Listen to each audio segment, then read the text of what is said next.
If you have an interest in horses and love learning more about horses, the horse industry, teaching, or even managing your own horse business, then you're in the right place. We would love you to join us on our mission, which is to improve the lives of horses around the world through the education of riders, handlers, and trainers. So get comfortable, listen in, and enjoy. Our special guest today is Skye Liikanen. We're going to talk to Skye about her progress through horses and finding where she is now. But before we do that, I just want to remind you about International Horse College, because the podcast is brought to you by International Horse College, and the mission of International Horse College is to improve the welfare of horses around the world through the safe education of riders, handlers and trainers. Have a look at the wide variety of horse courses at internationalhorsecollege.com, and if you click on their contact page, you'll find the contact details and you can talk to the friendly staff about your career, about a potential course that might suit you. But they're pretty friendly, so just ring them up and have a chat anyway. Okay, now, Skye, welcome. Welcome to Horse Chats. This is the first time we've chatted to you, so... Yeah, thanks for having me. I'm super excited. Great. Look, we're happy to have you too. First of all, I'd like to ask you, do you have like an inspirational quote or a favourite saying that you tell your students or anything at all like that? Yeah, absolutely. So I've been really, really lucky to have some great mentors throughout my horse career. And two of the gentlemen in particular are the Double Dan Horsemanship, Dan James and Dan Steers. And I would definitely have to say their overall quote on their, their logo and everything like that. And when Dan's, teaching clinics is for the love of the horse. And I think that's what wraps everything up about the horse industry. We do that because we love the horse. And yeah, for me, that quote line is, for the love of the horse. And that's what I think to myself every day when I wake up and go out there, that this is what I'm literally doing it for. It's a different lifestyle, isn't it? Like a lot of people have jobs and it's like their job and then what they do for a hobby. But when you're working with horses, well, your job is your hobby. Your hobby is your job. Yeah, absolutely. And I've been so lucky to actually make a career in the horse industry. I've had a great family and friends support throughout my entire career so far. And like I said, I've been really lucky to have great mentors the whole way. And I love learning and I've got so much more to learn. And yeah, I'll just keep following that horsey dream. Wonderful. Okay, now tell us a bit now about how you started. Yeah, absolutely. So I was really lucky. My mum is just as horse crazy as what I am. So I had a pony before I could even walk. I started, pony club, I think when I must have been 6 or 7 years old, and went right through to competing at interschool, through to making the Young Riders Dressage squad.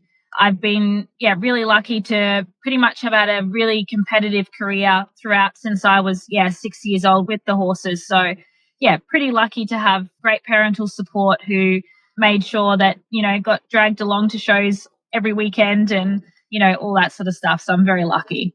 So most people your age with that sort of background, I'd be chatting to them and they'd be telling me about their Grand Prix horse or, at least an FEI horse. Tell me a bit about how you made a step, and I won't say backwards because it's certainly not, but a step sideways, another way of learning more about horses. Tell us what happened there. Yeah, absolutely. So I guess, I had a very strong English background up until when I was about 19 years old. And then I actually managed to somehow get an audition at the Australian Outback Spectacular to be a trick rider. I'd never been a trick rider in my entire life, had never thought about it. But all I knew was I wanted to work at the Outback Spectacular show and, managed to pass the audition with a trick that we call a stand-aside. And they said, look, you've got 6 weeks to learn these 4 tricks if you want to, make the cut. So, I would say Outback Spectacular is where I guess I took a detour in, my love for just the English discipline. There, obviously, I was exposed to trick riding, but then there was a more of an Australian stock style of riding there. So I had to learn to ride an offender saddle, crack a whip. We did barrel racing in the show, all that sort of stuff. So, I would say Outback Spectacular was the real change for me. And then while I was at Outback Spectacular, I was studying to be a school teacher. So I did a specialisation in health and phys ed, and I did move over to Western Australia and I was teaching over there, but I just had this itch that the horse industry was the place where I was meant to be. So actually packed up and sold everything and moved to Canada first. And there I actually ended up working for a Chuck Wagon driver. Now, if you don't know what Chuck Wagon driving is, I highly recommend go have a look at it on YouTube. it is crazy. It is 4 thoroughbreds attached to a wooden wagon with outriders chasing behind them. So I got to go to Ponoka Stampede, Calgary Stampede. The driver I was working for, has won multiple world championships in that discipline. So that was just amazing. And then from there, I moved on to working as a wrangler up in the Rocky Mountains, so doing pack trips. So yeah, starting young horses under saddle, taking people up into the mountains. I'm talking up and down hills like this, where you're trekking up and down. Absolutely amazing experience. Was driving wagon horses there.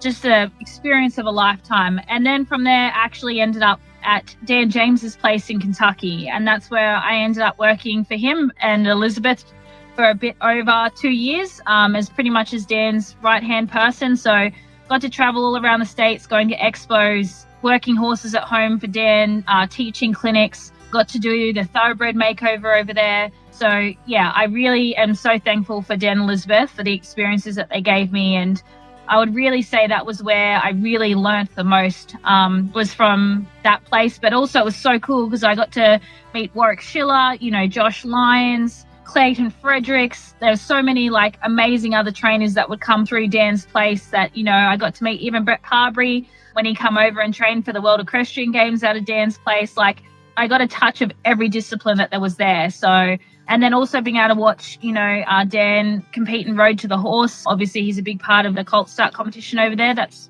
called Road to the Horse. So, got to meet amazing people through that as well. So I really have had a really great experience in taking in as many experiences as I can from as many different people. Let's just talk about one lesson. If you're going to teach someone in a particular discipline or, good all-round rider, if you're going to say, right, what's one lesson that you learned when you were at Pony Club doing dressage? Yeah, okay. So I would accuracy is your best friend when it comes to that. You don't need the flashiest horse. You just need to ride a good quality, accurate test. So that would be the one thing I would say, especially growing up as a kid. I didn't have the big fancy warm blood. I had a beautiful thoroughbred whaler that sort of was like the game changer, as I would say, in my young rider's career. And, he wasn't super flash, but you know what? He pulled a consistent test every single time, and that's what made him so successful. Who was teaching you then? Actually, a coach called Geraldine von Manfrancidi. She still coaches now. She's based on the Gold Coast here, and I'm so thankful for her because she was literally the game changer as a young rider. She's the one that helped me get on that young rider dressage squad. Yeah, she was amazing. She did quite well as a rider too, so I can imagine her giving you a lesson and teaching you about accuracy. So, yeah, I can imagine that. Yeah, absolutely. And, yeah, like I said, she was that real game changer for me. I believe that she was the person that really made me the rider that I am today. Yeah, yeah. So from there, you went to Outback Spectacular. Yes, yep. Yeah, what made you think, I'd like to get a job at Outback Spectacular? Did you know anyone that had a job there, or had you talked to anyone? Yeah, I had a few friends, and I started in the food and beverage section. So the girl that was walking, the plates of food out and filling up people's drinks and stuff like that. And my boss there in the food and beverage knew how badly I wanted, that audition. So I think it took me about 3 months of, checking in. Do you guys need a rider yet? Do you guys need a rider yet? Sort of things. And, obviously watching all the riders out there every single night, I knew it's all what I wanted. So, yeah, I was super grateful when they finally gave you that audition. I think that just goes to show that you don't always get everything you want straight away, but if you keep being persistent about it. Yeah, absolutely. Yeah, well, you lived fairly close to there anyway, didn't you? Yeah, I did. I was not far at all. And I still, to this day, some of my best friends I still talk to from the show. I started working there, I was 19 years old, and I'm 35 now. And yeah, some of my best friends I'm still very close with from that place. And it was just such a great opportunity. I got, awesome experiences. We did TV work, the extra filming we got to do. We had Sunrise there to come film. And it was really cool to have, we had the McLeod's Daughters crew come through. We had Bindi and Terry Irwin come through. So we had really, the celebrities that would come through on that side of it. And I guess it really developed me as a person to do, is because I also got to eventually be the lead role, the girl called Kate. And then, out the front greeting guests. And then I did a bit of work with the dogs as well, where they pose for the photos and stuff like that. I really enjoyed that work. I also did stable hand work there as well. So, would sort of do a split shift, do early morning, have a break, and then come back for the afternoon as well. And like I said, the friendships from there have lasted forever. So I'm so grateful for that opportunity. So these people that were VIPs at Outback Spectacular went up in the balcony, the special balcony there? Yep. They had their special VIP section up there, and we'd do like special backstage tours for them and everything like that. It was, definitely, we all got excited. I've been one of the VIPs, and it's worth, if you don't get invited and they've got the vacancy, you can actually pay a lot of extra money and go there. It's certainly worth it. They used to just use that as a storage room. Yeah. Like I said, I was pretty the early cast days, so it's definitely cool to go back now and see how much it's changed over the years as well. Do you get invited to the VIP section? Well, I'm really lucky. I actually get to help out with Dan Steers at Mastery of the Horse. So each year we get to go watch the show. We get to sit up in the fancy section and everything like that. So, yeah, very lucky. Good. So if we're going to talk about just one lesson there, what was the one lesson? Apart from being persistent, because I think that's an important lesson, if you really want something, just take a step towards it, which you did working more. Yeah, absolutely. I guess my biggest lesson out of there is listen to your coach, because she's still one of my best friends. Her name's Holly Shields, and she was the one coaching me to trick ride. And she said to me, whatever you do, I'd finally wanted to do this trick called the full fender. So that's where you sort of twisted in a fender and you're underneath the horse's belly, hanging underneath it. And she said the first time, when you do it on the horse, make sure you get up out of the corner, because she said it's like it's a totally different feeling. And obviously we practiced it on a quad bike towed by what we called a horse called Wendy. It was a barrel on 3 wheels. And obviously practice it on that. And it got to the stage, where I was on the horse for it, got down into the trick, and it come to the corner. And I don't know, I just sort of froze, couldn't get out. Unfortunately, twisted out of the fender, went underneath the horse, got trampled, bruised head to toe. And Holly was like, I told you to get out of the corner. And I was like, I know you did, but I just couldn't make it happen. I was just, in sort of that shock that I'd actually finally got to do this trick, and I was there, and I was totally fine. Thankfully, no serious injuries from it. But like, she's just like, I told you. And I was like, I know you told me. So I still remember Holly's words to this day. Yeah. Okay, now from there, you said you went overseas. Tell us again where you went overseas. Yeah, so started in Canada.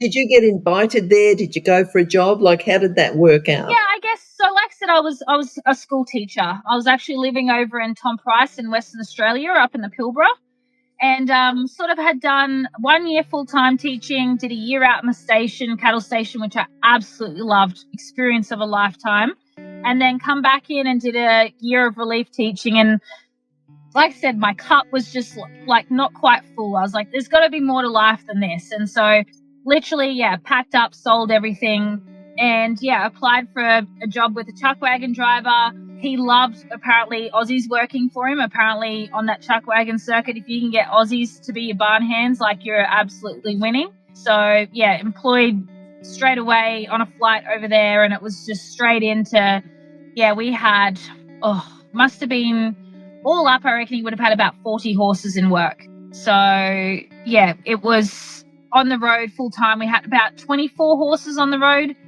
full time with us. And then I guess because I had that background of, riding, he actually got us, most of the barn hands, would just sort of like clean, stalls and take the horses, for hand walks and all that sort of stuff. But he actually got us riding, the riding horses out on the track, helping keep the horses fit, which was actually pretty cool. So did the circuit for about 6 months with him.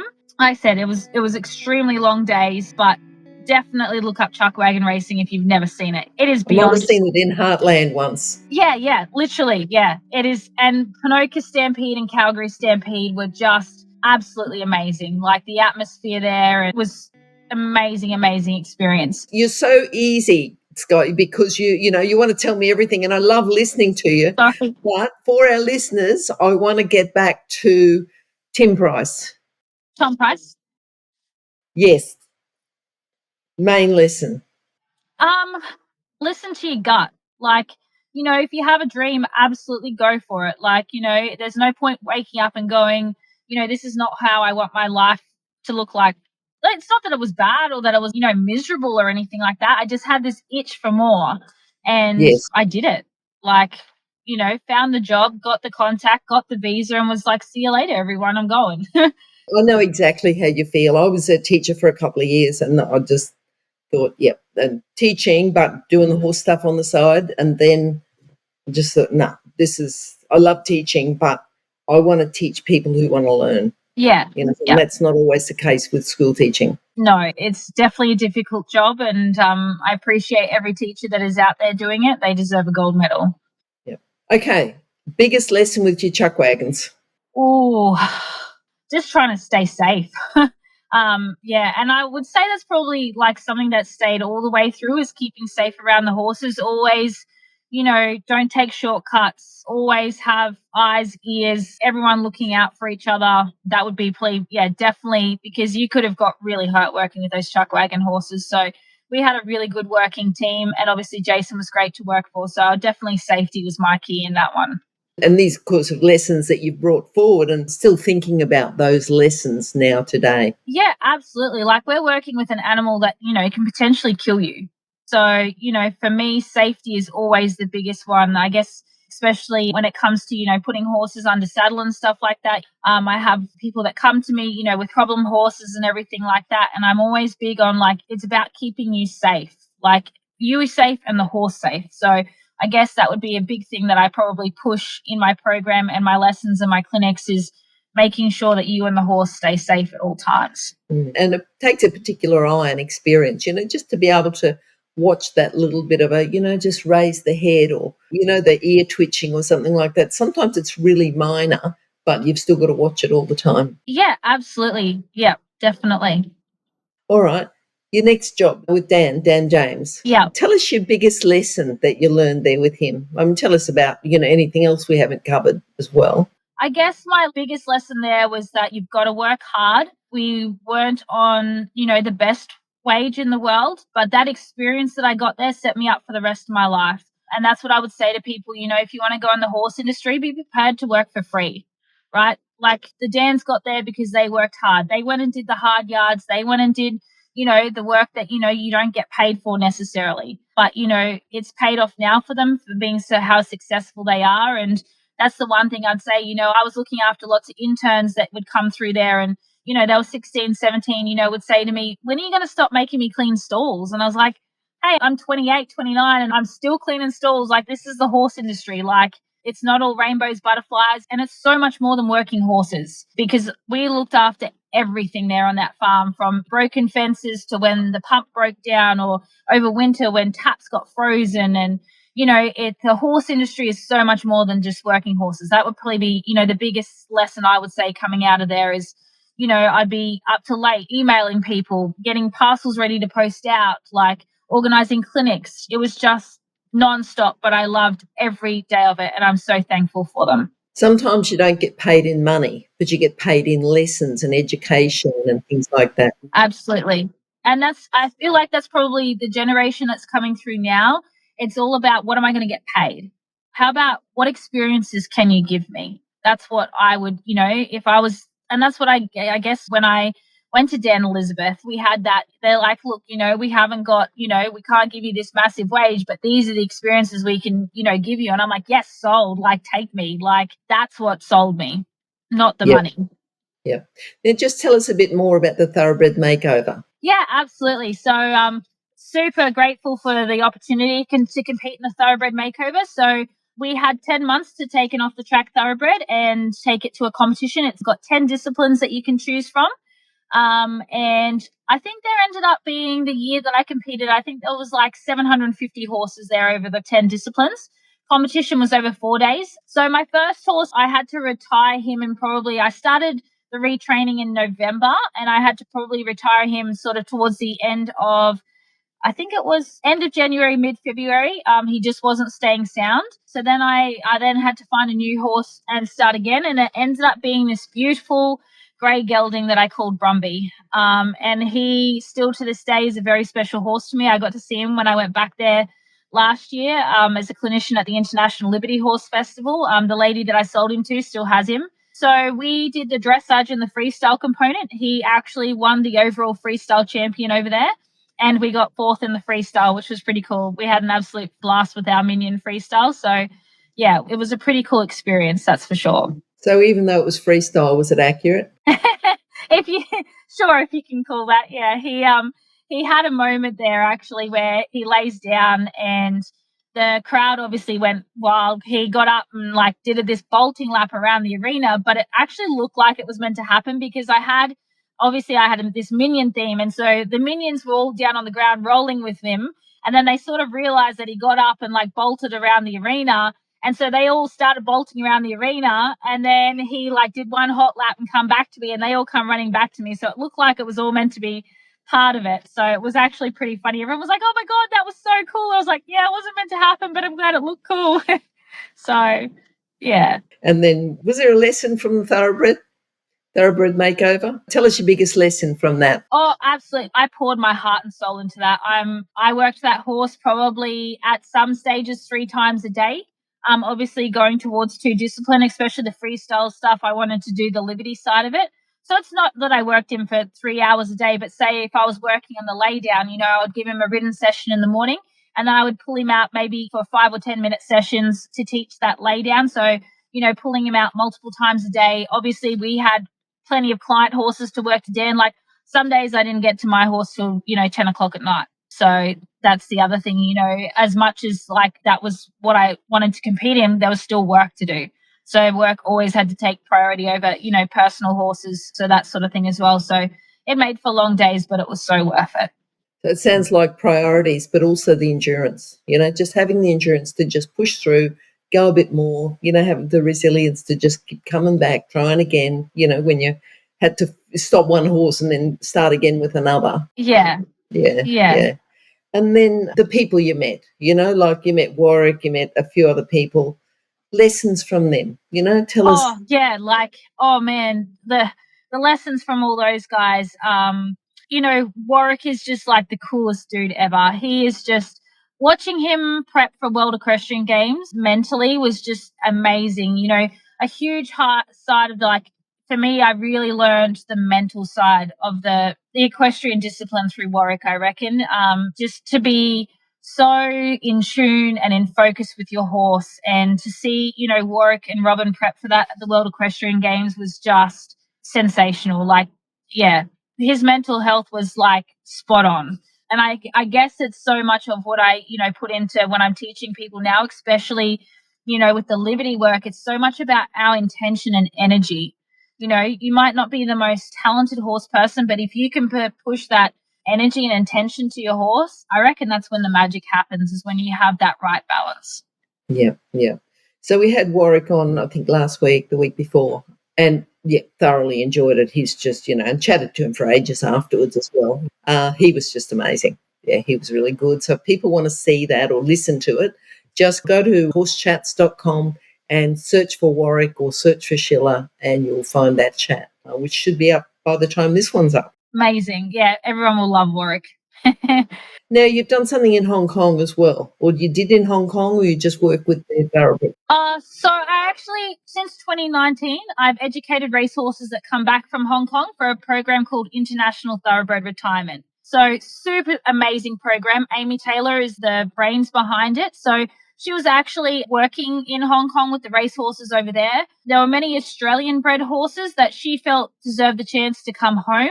So the Jockey Club actually funds this program. So they, fly the horses back home, and they go through roughly a 6 to 8 week re-education program. And then it started out as an adoption program, but now we have progressed to just a, roughly $2,000 to $4,000 mark for these horses to keep help funding the program, because it's expensive. It's a lot of work. So, and these boys, these Hong Kong geldings that come home are just exceptional. Their temperament, I've rehomed them to, to amateur riders, young teenage riders, ladies that just want to go, for the occasional trail ride. Their temperaments are just exceptional. They've seen so much. They've been there. They're absolutely exceptional horses. And I really think that, I will continue to push to people, for some reason the thoroughbreds, people don't think they are of value or that you need a better horse than a thoroughbred. But I tell you what, some of my best horses have been thoroughbreds, and I'll continue to keep pushing that mark to prove to everyone how amazing they really are. Yep. Now, Skye, if someone's thinking, that sounds interesting, they can contact you? Yeah, absolutely. So I have my Facebook page, Silver Skye Equine, or if you're particularly interested for international thoroughbred retirement, they have their Facebook page and website as well. Great. We'll talk about that at the end because we'll get those contact details. But before we finish, is there anything that I haven't asked you, anything else that you think that we need to talk about before you go? No, I feel like I've been really lucky in this journey. You know, when I made that decision that I wanted to become a professional horse trainer, I think our horse community is fantastic. You know, even now I teach clinics with some other fellow clinicians, example, Naomi Lee, Donald Hancock, Joe Gardner, Ash Barnett. You know, we have to continue this where we cross each other's paths, be there for each other, and just continue to help this horse industry grow here in Australia. We're getting better, but we've got a long way to go. So I hope that I can continue to make the industry as great as it is. Okay, and have you got a lesson that you would like everyone to learn today? You know, just something. Doesn't have to be 100 lessons. It doesn't have to be that it's going to take them 12 months to learn, but something they can look at or learn or go out to their own horse and try something. What would you like to leave them with? Yeah, absolutely. I think my biggest thing that I would say is work with the horse that you have today. Remember, they're a living, breathing animal. We have bad days. They're going to have bad days. Work with the horse you've got. Don't feel like that, because you've intentionally gone out there and gone, right, this needs to happen today. If it's not going to happen, just take a breath, walk away, come back to it another day. If you just work on, I love that saying with that, if you can make your horse 1% better in each day, in 100 days, you're going to have a horse that's 100% better. Give your horse the time it deserves. That's the other thing as well.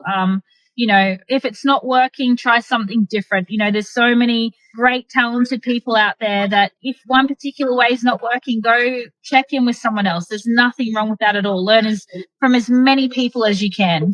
Yeah, I think so. I think learn the horse. Everyone likes to, instead of taking responsibility and training the horse themselves, the one that they've got, it's very easy to say, oh, they did this or they did that, or he was like that when I got him, or, saying that a horse was like that when you got him, that might be okay for the first day or two. But what are you doing now to improve it? Yeah, absolutely. Like, if you've chosen to take that horse on, and I understand there's times when it's beyond someone's capability, that a horse can be too difficult. But I think one of my greatest lessons is that I would never call myself, people have said to me, you're such a brave rider.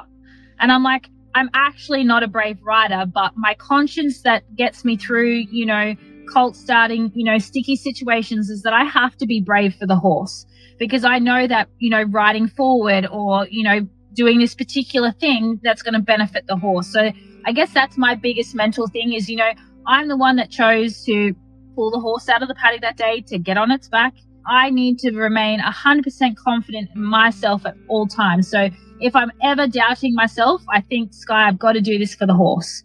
That's, what I would say out of that. Now, Skye, we talked a little bit before about contacting you. What's the best way to contact you anyway? Yeah, so I have my Facebook page, which actually I've been locked out of it through to spammers like logging into it. So I need to get on top of that. But it's Silver Skye Equine, or otherwise I do post a lot on just my personal Facebook page, Skye Liikanen. Lots of people just choose to follow that as well, since I've been hacked about 2 or 3 times on that business page. So I am struggling with it. But yeah, otherwise, just my personal Facebook page as well. It's perfectly fine. And we'll have all those contact details on Horse Chats. So it's horsechats.com. You can go to the search bar and search for Skye. Now, Skye, I'm going to get you to spell out how to spell your last name, just in case they search for that. Absolutely. So I'm Skye with an E, so Skye, and then Liikanen is Liikanen. And then the business Facebook page is Silver Skye Equine, and the Skye is without an E on that one. So Silver Skye Equine. Perfect. All right, Skye, great to talk to you. Thank you so much for having me, Glenys. Oh, not a problem at all. And love to have you back, but after Equitana, hey? Absolutely. I didn't even ask you. At Equitana, what are you doing? Oh, I am so excited for Ekatana. So I am judging the Way of the Horse, which is the colt start competition. I have 2 clinics, one on long reining and one called Is Your Horse Ready to Ride? And then the part I'm most excited about is Maya, who I started at Equitana in 2022 and won Way of the Horse with. We are returning 2 years later to perform in the Liberty exhibition, and I can't wait for everyone to see her, from her wild little sassy self that she was in 2022 to everyone seeing her now in 2024. Great, great. Can people catch up with her the way she's going now, like on your Facebook page and Instagram? Yeah, absolutely. I've got lots of updates on my Facebook page, so definitely scroll on through. Got some great images up at Noosa Country Show from about a month ago. She definitely put on a great show up there. Yeah, she's my absolute everything, and I'm super excited for everyone to see her there. Okay, wonderful. All right, Skye, looks like you've pulled up in daylight and it looks like it's dark now. So thank you for talking to us for so long, and we'll catch up with you soon. No, that's all good. It's been so good. Thank you for having me. Okay, thank you. Bye-bye. Bye. If you've enjoyed this chat, then please comment, rate and subscribe. If you'd like any changes or recommendations for guests, then please contact us through horsechats.com. And while you're online, have a look at the government-accredited courses at internationalhorsecollege.com. Registered Training Organisation 31352. Remember that our comments and instructions are general in nature and do not take into consideration your individual horses or your individual ability and circumstances. If you enjoyed this podcast, then please leave your comment below.